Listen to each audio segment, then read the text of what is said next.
Issa. Okay, Issa? Yes. Asa Galloway. Issa Galloway defines the mission. Kind of a show that will put people on the edge of their seat. Because it leads to the future with a more sophisticated approach. Welcome back to the show, y'all. What is up? Man, we are in 4K now. I'm going to have to start shaving more frequently, guys. It's getting crispy on the video here. I have a fantastic topic today, how to effectively fight back against the encroachment on our civil liberties and the destruction of our Constitution and all of the craziness that this administration is bringing to bear on all of us. Guys, to do that, though, we got to get into some wonky stuff, and I want to go back in history to start with one of the founding fathers and an exchange that went like this. A woman named Elizabeth Willing Powell walked up to Benjamin Franklin and basically asked if, and these are her words now, we got a republic or a monarchy? And Benjamin Franklin famously said, I give you a republic if you can keep it. Now, guys, we are missing the moment, y'all. We are on track not to keep the republic. Yeah, for sure. Bernie Sanders, AOC, and the anti-oligarchy tour is out there getting huge crowds. And that's great. You know, honestly, it's fantastic to build the movement. You're seeing people who, you know, come from neolibs to liberals to corporate Democrats to progressives all coming together. That is awesome. I mean, you're even seeing, you know, former Trump supporters and other people under one banner. Fantastic. But is that controlled opposition? Is it too little, too late? I'm not really sure, but what I know for sure is the more draconian the administration gets, the more they're revealing to us how much they fear us. Guys, the time is now. This administration, like all authoritarians, they depend on us, the public, being scared, lazy, unengaged for whatever reason. I mean, I get it.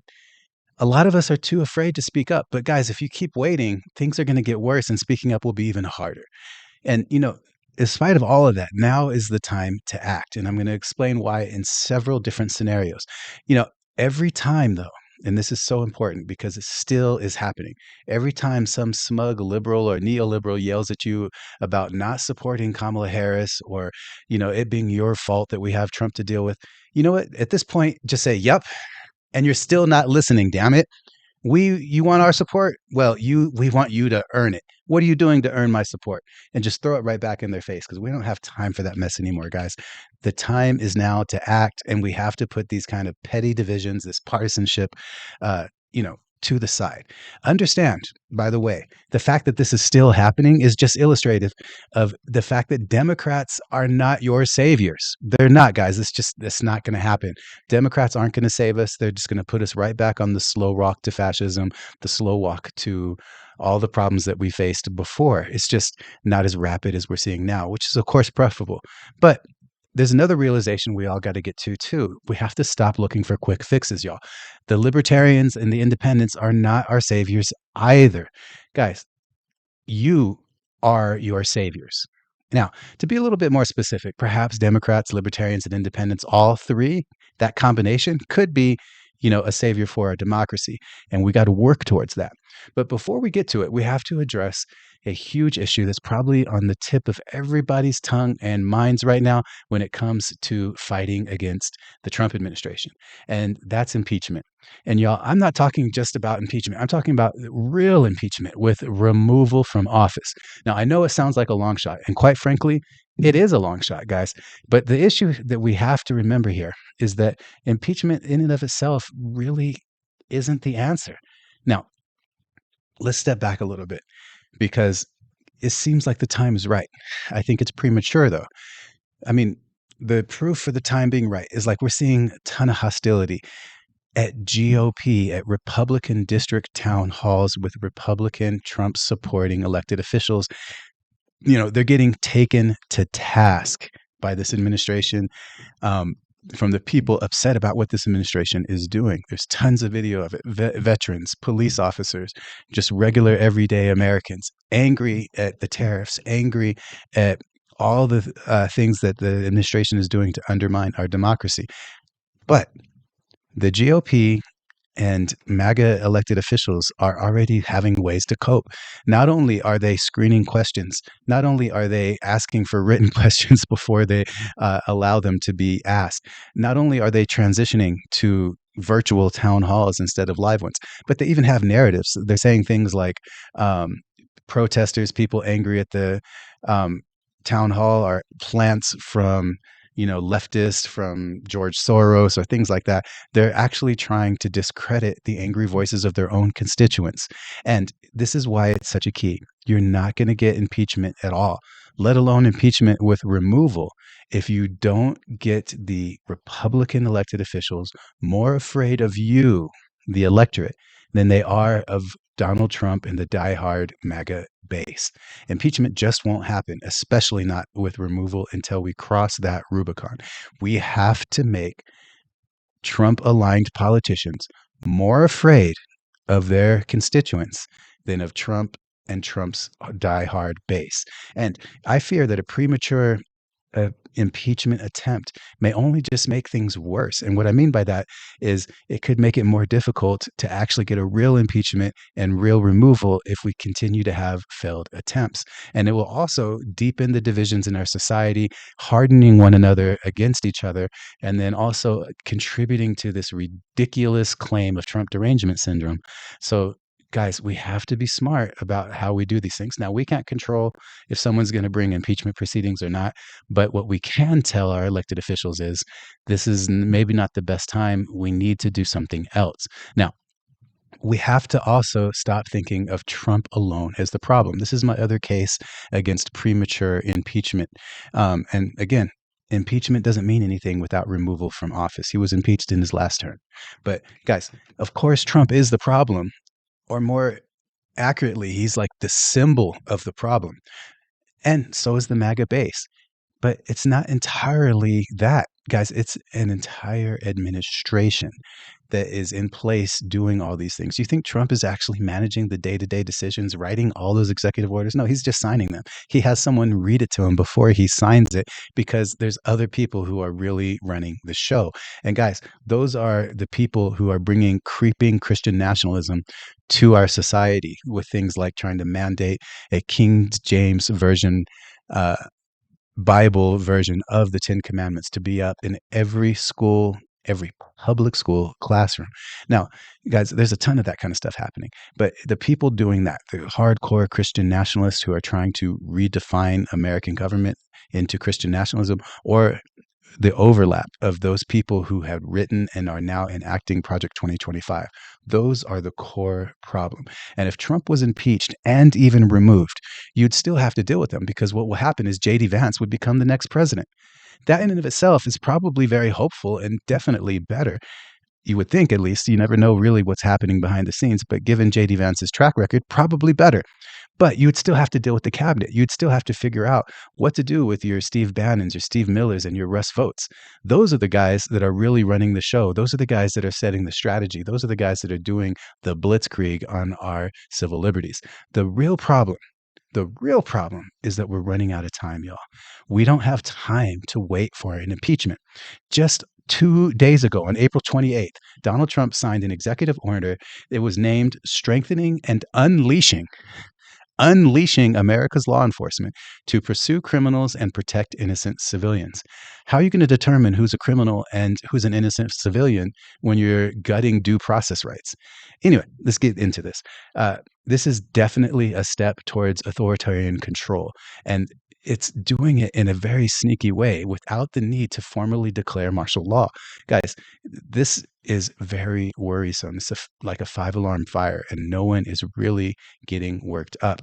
This executive order arms local police with military assets, and it mandates that DHS, the Department of Homeland Security, and the DOJ, the Department of Justice, coordinate the use of Homeland Security task forces created under a different executive order to work with local law enforcement. Now, that separate executive order was happened a couple weeks back. It was called Protecting the American People Against Invasion. This is the one where everyone's worried about the Alien and Sedition Act and other measures to put federal agents on the border or within American cities. And that older executive order, what it does is it explicitly authorizes the intervention of federal agents inside American cities. So using the National Guard for not relief work, but for police work, using the military inside American cities. They're saying just at the border because of an invasion, but where's the real focus happening? It's happening throughout the heartland of rounding up and kidnapping people who they say are not legal residents. Now, this all sounds like martial law, but let's explain just a second the difference between martial law and other forms of authoritarian measures that can happen. To do that, we got to look at this most recent executive order, the one from 2 days ago. In Section 2, it states, and I quote, set up a legal defense of law enforcement officers. The Attorney General shall take all appropriate action to create a mechanism to provide legal resources and indemnification to law enforcement officers who unjustly incur expenses and liabilities for actions taken during the performance of their official duties to enforce the law. This mechanism shall include the use of private sector pro bono assistance for such law enforcement officers. Guys, what this is saying, let me just translate it, is this is multiple steps beyond qualified immunity. This is saying that law enforcement officers who may have spent any kind of money, may have incurred any type of expense, either through injury or something that happens in doing, essentially being recruited into and performing federal law enforcement duties, will then be able to recuperate money if they can make a claim that funds or damages that had lost, injuries and whatnot that would cost them money, they could get paid for that, and that they would get legal protection from pro bono private sector lawyers.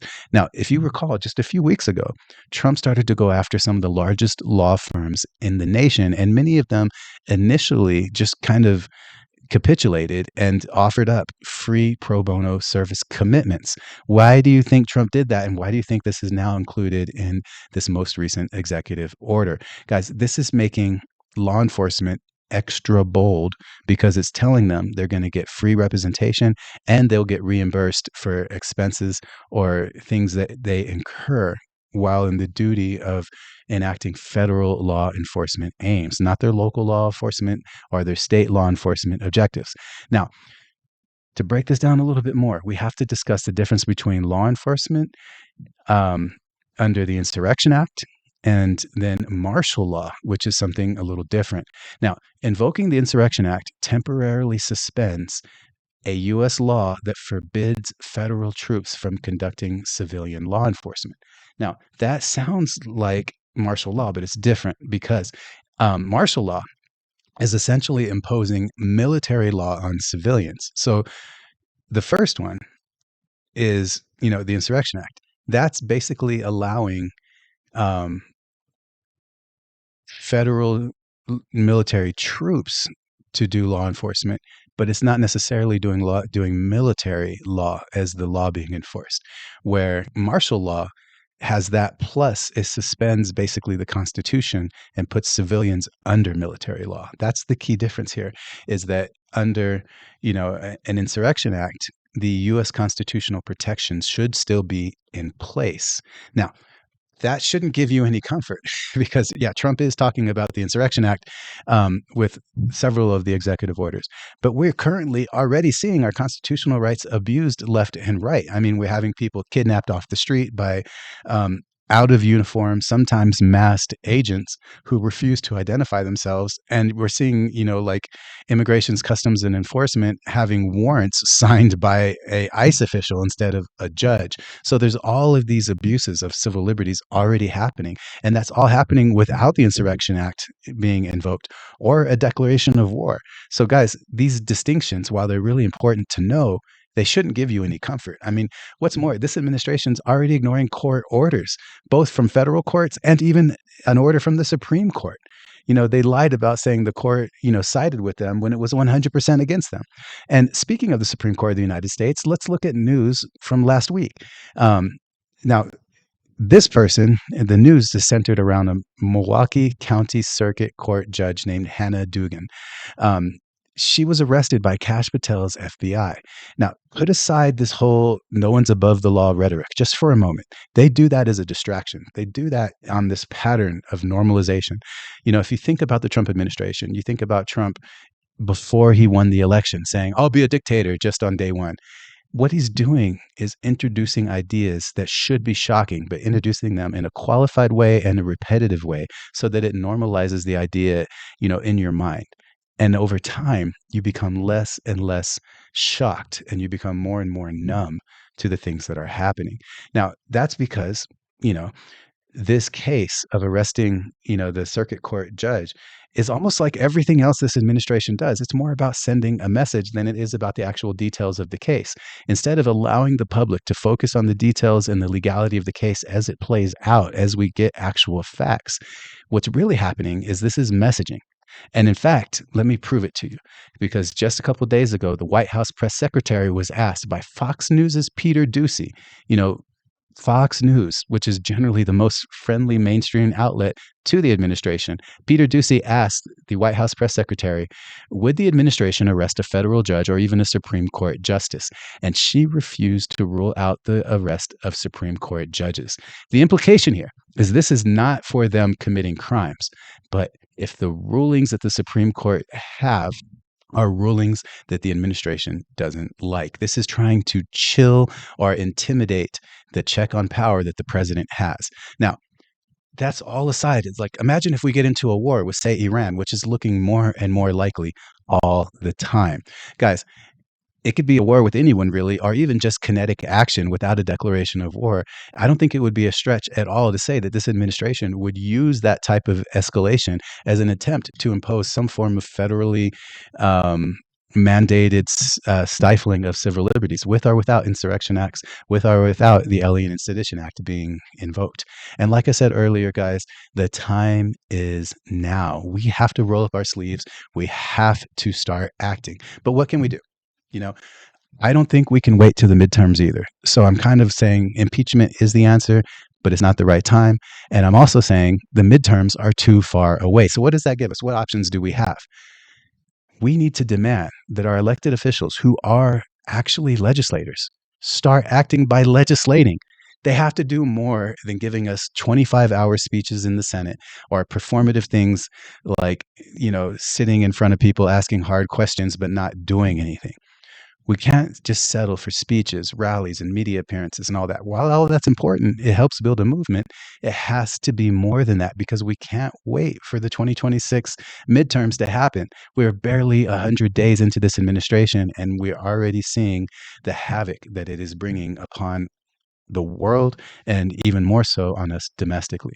Guys, our elected officials are legislators, so we need to demand that they legislate. But what should they legislate? Well, to meet the moment, and for us to more effectively demand legislation, we have to kind of suspend our political affiliations and just really focus on demanding action. And I say that because most of us have people who represent us who may be from a party that we don't agree with, we don't identify with, or we're just frustrated with them. Here's the deal. Demand that whoever your elected officials are act by legislating. This way, you can actually get a track history and use that as how you decide to vote. Now, there is a caveat here. If you're already a significant person or a person in a position of power within one of the political parties, I would say do this instead. If that's the case, if you have a very significant position, if you're an elected official, if you're, in the party system where you have some influence, what should be happening is instead of saying, I'm just abandoning the party, what you should be saying is, I am only going to support you and my colleagues from this party on a case-by-case, race-by-race, merit-based system based on the policies that each candidate supports, introduces, and tries to sincerely advance. And this is the way that you can actually start to hold your own political parties accountable, by having a legislative agenda and telling them, I, as a chairperson in the DNC or, a local organizer for XYZ candidate, I'm only going to support you. I'm only going to organize for you. I'm only going to door knock and canvass for you if I see you do these things, which is introduce bills, to oppose the administration. Now, what that does is it makes sure that action is centered in your messaging to these people. Now, many in our community can't break out of the two-party system. Now, the good news is they don't have to. No matter how tribal you are as a Democrat, a Republican, a MAGA person, a Green Party person, an independent, here's what you do. You focus on intra-party challenges. You're not happy with your local elected official. You're not happy with your congressman, your senator. If they have a race coming up, there's probably going to be someone running against them. And you go and you tell them via email, phone call, in person, whatever it is, I'm voting for your opponent unless you follow through on introducing legislation to fight the administration. Now, let's get into some ideas about what meaningfully opposing the administration would look out. First, you want to center civil liberties and protecting civil liberties through legislation. And again, this will cross all party affiliations. Why not demand that our elected officials start drafting and supporting legislation? For example, things like, what if you were to say seriously updating or even abolishing the Electoral College? Now, hear me out. I know it's probably incredibly difficult to do that. And most of these ideas I'm about to give you are 10,000-foot ideas. And the reasoning behind that is legislation takes time to draft, and it takes people who know the ins and outs of the issue and the system that they're drafting it for. So a video like this, it would take one video or even sometimes multiple videos per issue if you were going to really talk about what would be in the legislation. The point here is to use the same tactic that Bannon is saying that MAGA is using, which he calls flood the zone. I'm calling it a executive order blitzkrieg. The idea is you throw out so much stuff that what happens is the narrative, the public discussion can only really focus on one or two things at a time. And meanwhile, all the other things that you're pushing forward get advanced. So when you start talking about abolishing the Electoral College, then the likelihood of reforms to the Electoral College become so much more doable. Or if you really want to get into something tangible that's pro-democracy reform that could really help, start to push for what's called ranked choice voting. Ranked choice voting is one of the cool issues that can be advanced both at the state level and the federal level simultaneously. And what it is, I'm going to have someone on the show soon that is an expert in ranked choice voting and works for an organization that is trying to get it established. But the point here is ranked choice voting essentially empowers independent and third-party candidates, because you basically pick your favorite candidate and then you pick your next favorite and then you go down the list until your worst, and you put them in ranks, right, from top to bottom. And what happens is if there's no clear majority on the first pass, then they move to the second and they keep going down through everyone's first and second choices until there is a clear majority. And this will basically help weaken the two-party system's grip on your candidate choices. It makes people much more viable and makes democracy a lot more real. Another thing that we could do, for instance, is why not require a 2/3 majority of Congress to enact war powers authorities domestically? So in order to limit the president's ability to start using the military to enforce law or to declare martial law, make it to where it has to have a 2/3 majority of Congress from the House and the Senate. That's legislation that I think most people can get behind. I mean, just think about this for a second. I'm purposely talking about these big picture items because the idea here is to pivot from being on defensive posture only to moving forward to being on an offensive posture. If you've ever done martial arts, if you've ever sparred or slapped boxed with someone, if all you're doing is trying to evade and block the incoming attacks, you're eventually going to get hit and you never have an offense. So moving forward, why not start thinking about how to defend the Constitution? In fact, here's another idea, and it's something that's actually not defined in the Constitution, shockingly. Have our elected officials propose legislation that requires some level of a majority of the Congress to make a formal declaration of war. Yeah, you heard me right. The specifics of declaring war is not enumerated or included in the Constitution. We have to rely on precedent. And there's only a handful of times, I think between 5 and 11 times, that we've officially declared war as a nation. And the time span between those times is so vast because it's such a rarity that the precedent doesn't offer a lot of useful insight.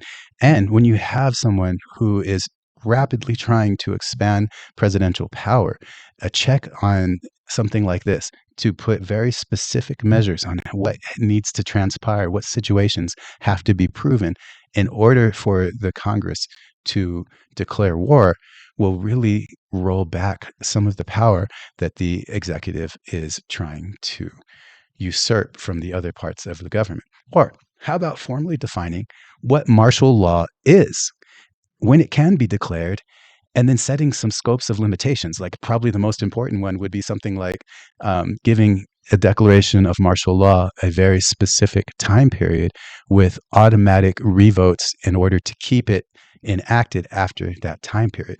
So let's say that you do it for 1 month at a time, just throwing a number out there just for giggles and grunts. What the American people would know is that every single month under martial law, there was a chance that their civil liberties and the Constitution would be automatically revived if you couldn't get to the majority of vote from the House and Senate to keep martial law in place. Or another idea, how about legislation to restore to Congress the power of the purse? Yeah, the Constitution puts that power, the power of the budget, squarely in the Congress's hands. But what we're seeing is that Trump is basically ruling through decree, trying to be a king. So, for instance, think about all the tariffs and the havoc that has wreaked on our economy, to the point now where Trump is going after Jeff Bezos and Amazon for listing pre and post tariff pricing when you shop on Amazon.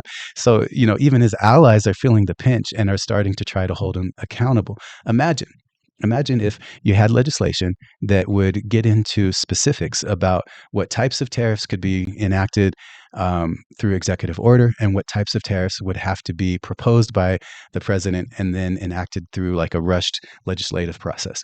Things like that could actually help stabilize the economy. It wouldn't weaken the presidential authority in a way that's inappropriate, and it would reestablish the power of the purse that the Constitution gave squarely to our elected legislators. Again, we have to stop allowing the president to legislate by mandate through all of these executive orders. What about efforts to, for instance, restore the Bill of Rights, an act to reassert freedom of speech, reassert, due process rights?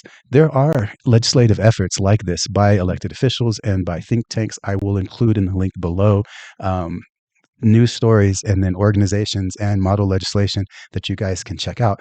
But my point here is to keep thinking about ways that we could flood the zone, things that we can do to make the administration stop their relentless assault on us and start reacting to our legislators by them reestablishing the authorities that the Constitution had laid out. For instance, here's another one that I think would be really popular with my audience, and I think actually with the majority of the American people as well. A bill to strengthen and enforce the Leahy Law, removing favored nation statuses and having a mandate of irrefutable evidence, like the video stuff we see every day destroying our humanity in the genocide in Gaza. If we were able to declare that there's no favored nation status and then put a requirement of Americans putting forward irrefutable evidence so that even they couldn't say, oh, you're trying to outsource our foreign policy to international law or foreign courts, that, if members of Congress could say through video, through testimony, these are irrefutable evidence that a foreign nation is abusing human rights and committing catastrophes. So therefore, their forfeit of getting our weapons, getting our financial aid for war, and getting our political cover in the UN, this would actually, number one, make the country stronger, make the government stronger, restore our nation's reputation in the world, and I think also really slow down the erosion of our civil rights and civil liberties, because it'll start to protect free speech again. How about this? Introducing a states' rights bill. Now, I'm getting this idea from a cool piece of legislation that we have here in Colorado called the Home Rule. Home Rule essentially allows a municipality who writes it into their charter to have autonomy over issues that affect that city. So it could actually override states' rules and states' laws that are specific to that issue. Now, they were wise in how they wrote it. The Home Rule doesn't just give a municipality carte blanche to defy the state. If there's issues where it's a mixed impact, where the state and the city are affected, there's a way to establish if home rule would supersede or be superseded by state law. But the point here is you would actually make Republicans and conservatives kind of have to eat their own words on how the whole states' rights argument that they've been using for decades whenever Democrats are in power by codifying some places where, a state could have their law supersede national law. And a really convenient and smart place for this would be like local and state law enforcement to protect them from being co-opted by a president or, federal use for federal law enforcement goals, because state and local law enforcement are funded by the state and the city, so they should be doing service to the needs of the state and the city, which may overlap. But when it comes to things like immigration or it comes to things like martial law, they wouldn't have to then support things like that. They could stay on local crime and the issues that they were commissioned for in the first place. And then kind of wrapping it up, what's do an act to define constitutional limits or restraints on executive orders?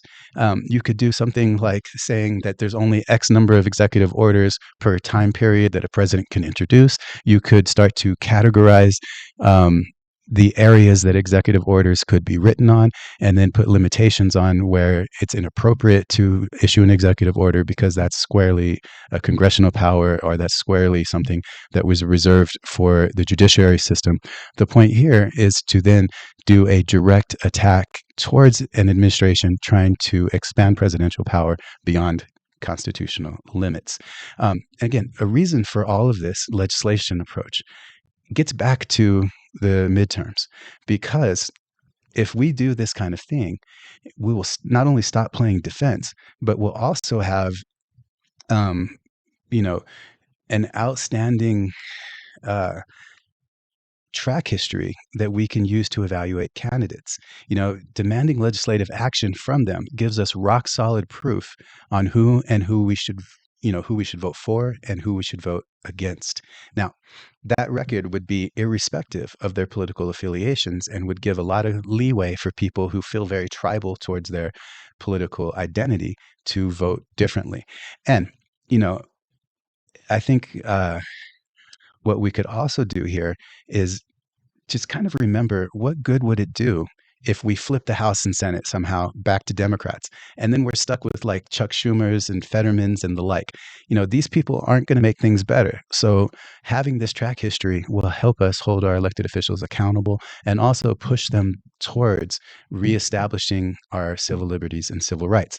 What we can't do is just wait for the midterms and think about, all these performative actions and then stay in the two-party doom loop of left versus right.